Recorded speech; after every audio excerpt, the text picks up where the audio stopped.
Hello YouTube, welcome back to Bullion Watch, and today I want to do a review for my Speedmaster. This is the Speedmaster first Omega in space. This is my third Speedmaster. Previously, before this, I've owned Speedmaster Professional, I've owned Speedmaster 9300, and both have been reviewed by me, and I've already uploaded the video review for those two pieces. If you want to check it out, you can go ahead, go to my channel and look it up yourself. But today, so I'm gonna review the third one, and this is the Speedmaster First Omega in Space. Okay, I've sold the other two a long time ago, and then so now this is the only one that still sit in my collection. And I gotta say, this is so far my favorite Speedmaster that I have tried so far. Okay, and guys, before I start with the review, I really encourage you, if you can, please go ahead and subscribe to my channel. I review a lot of watches, and if you like watches, go ahead, click subscribe button, so whenever there's a new video uploaded, then you will be able to get like a notification and you can watch right ahead. All right guys, so let's start with the review. So I have a lot of things to cover here, so I gotta go quick. So yeah, this is the first Omega in space, and this one, this Speedmaster, even though it's not as famous as the Speedmaster Professional, but it actually has a very good and strong history. It was first worn by this guy called Wally Schirra, and he wore it in 1962 when he took this watch outside of the Earth. So when he wore it while he orbiting around the Earth, revolve around the Earth, okay, with his like space shuttle, and this watch is pretty much like Speedmaster Professional. I would say it has a lot of similarities, but also at the same time it is a very different watch. So it has a lot of differences, which I will cover as well in this review. Okay guys, so okay, first, let's talk about the dial first. Okay, so this watch has a diameter of 39.7 millimeter compared to Speedmaster Professional, which is 42 millimeter. So this watch is actually smaller compared to Speedmaster Pro. I really like it because I have a very small wrist, which is about 6.25 to 6.5 inches.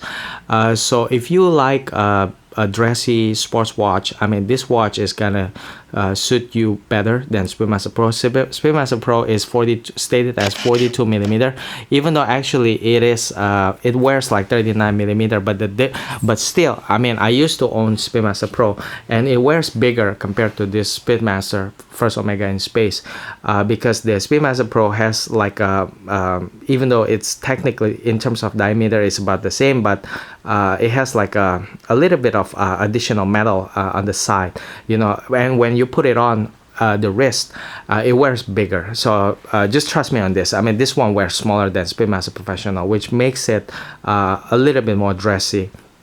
Okay, so it's 39.7 millimeter diameter wise, and the thickness is 14 millimeter. Again, it's the same as Speedmaster Pro, but because this watch is smaller, so in terms of proportion, right, I feel that when I wear it, it feels thicker compared to the Moonwatch, the traditional Moonwatch. So it is smaller, but it's thicker. It feels thicker. And also, this watch doesn't come with the bracelet. So Omega just give us like a cuff leather, okay, the leather strap, which is kind of nice, very nice quality, okay, but but of course, it's no bracelet, so one day it's gonna be worn, okay. So there'll be a time when if let's say you wear it all over and over again, one day you will really have to change the leather strap. And this watch has a lock width of 19 millimeter, which is a bummer because Speedmaster Professional is 20 millimeter and this one is 19 millimeter. So it limits the options for you to change straps, because 19 millimeter strap is not as popular as the 20 millimeter strap.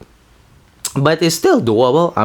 There are a lot of people who sell 19 millimeter strap, so it's not a problem at all, but it's just less popular. Okay, so this is something that I want to point out in this review. And then this Speedmaster is a numbered edition, so every single piece Omega will assign like a number, like a production number. Like mine here is like 8,000 something, which I will not disclose the production number for this piece, but it's around 8,000 something. So it you know, this kind of marketing tactic, it's very it's very efficient in my opinion. I mean, it makes the watch appears more exclusive, you know, even though it's not a limited edition. It's just, but they number every single piece, every individual piece that is produced by Omega. So mine here is like 8,000 something, 8,100 something. So it's good, you know. It makes it more exclusive. Like, oh yeah, my piece is like, you know, my number what, 5,000, 6,000, 8,000, you know, something like that. Whereas if you get like a traditional moon watch, you know, there will be no number for your piece, so you don't even know. Like this one is like piece number what, like 100,000, 1 million, who knows.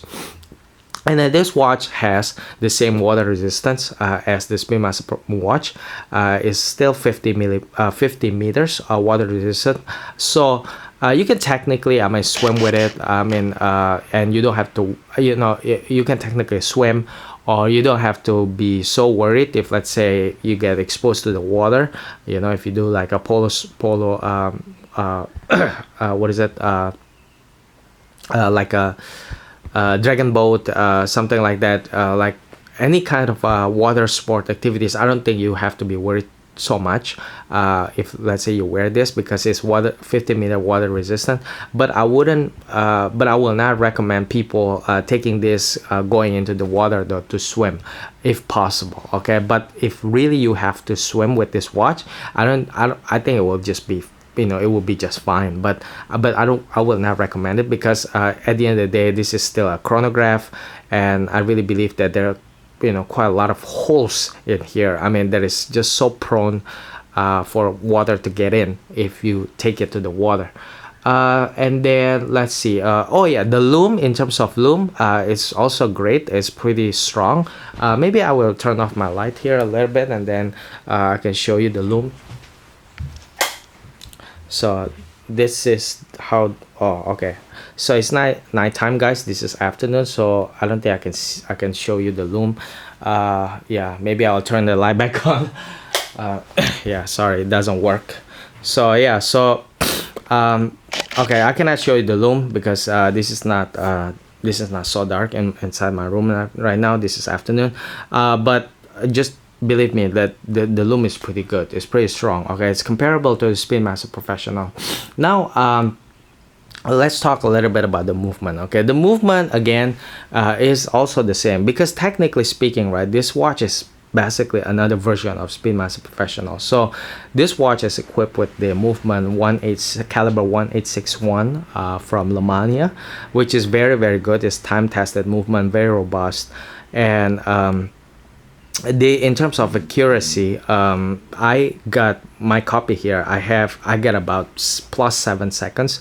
So you know, every single day it gains 7 seconds. So from what I understand, so basically this is not a COSC standard type of movement.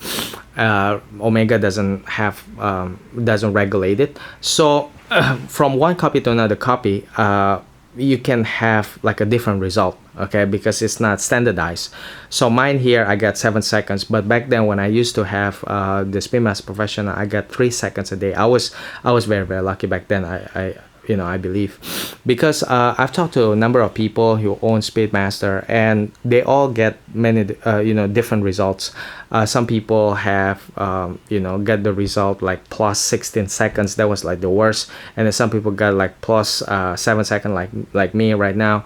Or some people got like +10 seconds. And some people, if they were like extremely lucky like me last time with my Speedmaster Professional, they got like +2, +3 seconds. So it varies. Okay, the the accuracy varies from one copy to another copy, but mine here I got plus 7 seconds, which is not a big deal, to be honest. You know, I don't expect like a COSE performance with this movement, even though it's a very, very good movement. It's time tested, robust, but in terms of accuracy, it's a little bit lacking because it's not regulated. Okay, but at the end of the day, who cares? Because when you buy Speedmaster, you're not buying a timepiece for its accuracy. If you want accuracy, you go for like Seamaster, you know, with an in-house Omega movement, or Rolex for their own in-house movement, which is very, very well known for accuracy. You buy Speedmaster for the history itself.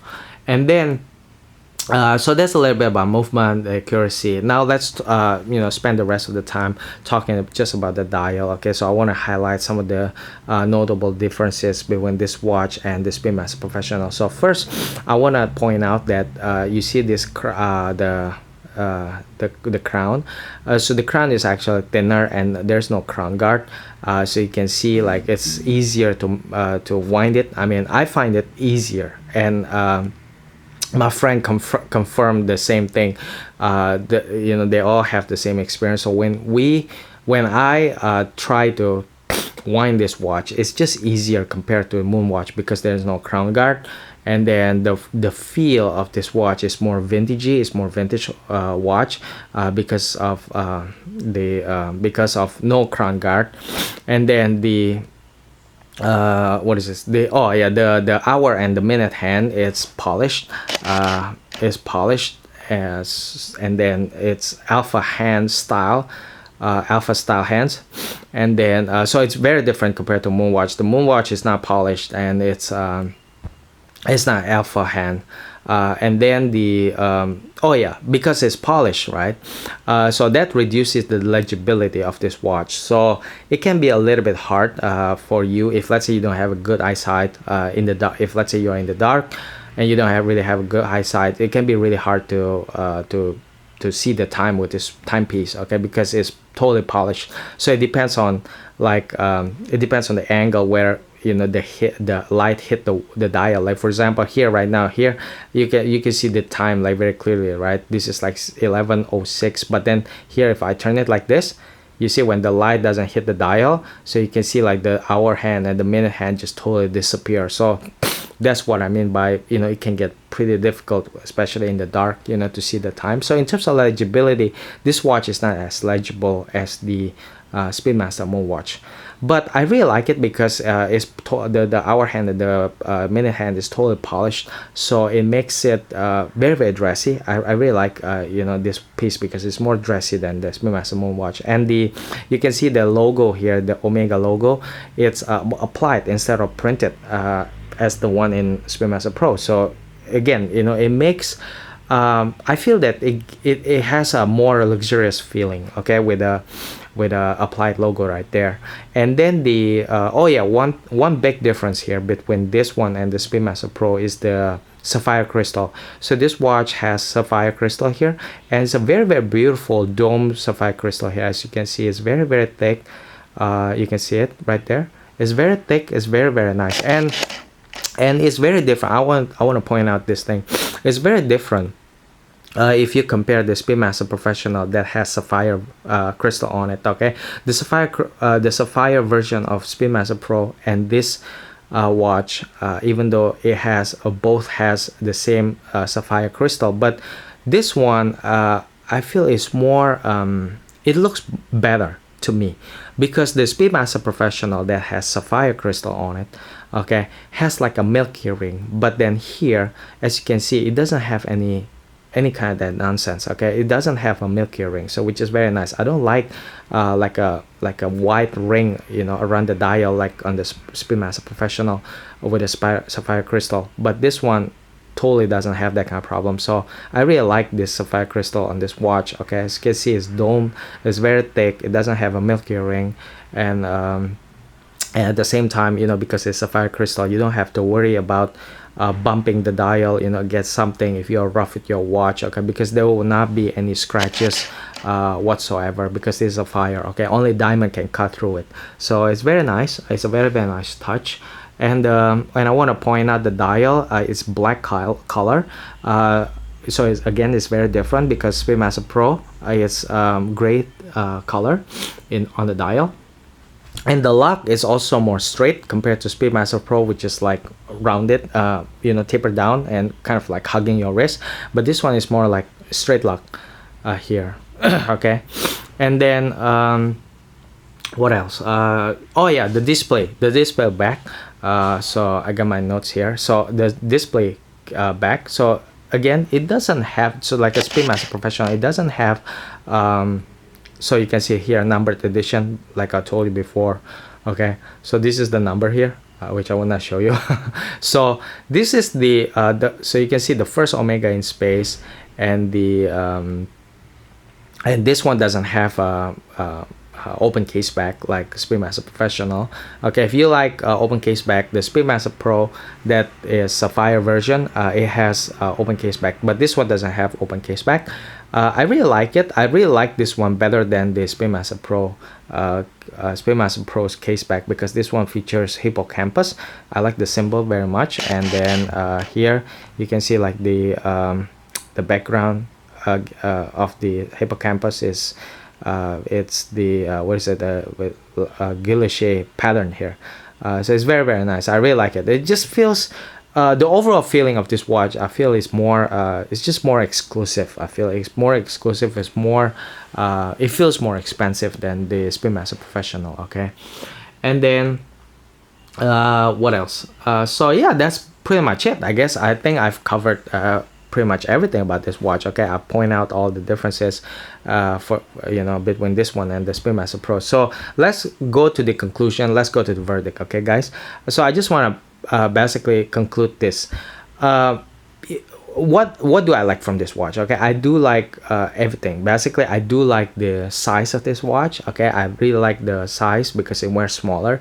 It is more dressy than the Speedmaster Pro, and I feel and I like the overall feeling of this watch. Okay, with the sapphire crystal, applied logo, it looks more like a modern vintage, and it looks more expensive and feels more expensive and more exclusive than Speedmaster Professional. I also like the packaging of this watch more than the Speedmaster Professional.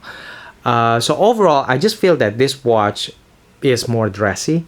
It's more it feels more exclusive, and it feels more expensive than the Speedmaster Pro, and I like those things. Okay, and this makes me like this one the best in terms of if I have to pick favorite, among all my Speedmasters, I like this one the best. Okay.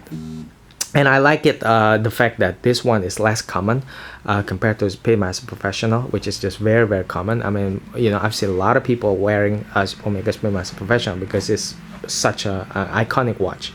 But this one is less common, so you're not gonna see this a lot in the wild. So if you like Speedmaster, so if you wanna pick up Speedmaster, I think you should consider this one if, let's say, you want to get a Speedmaster that is less common, more exclusive, more dressy, smaller, wear smaller than the traditional Speedmaster. And of course, you should pick this one up if, let's say, you like the styling, you like the alpha hands, you like the polished hands,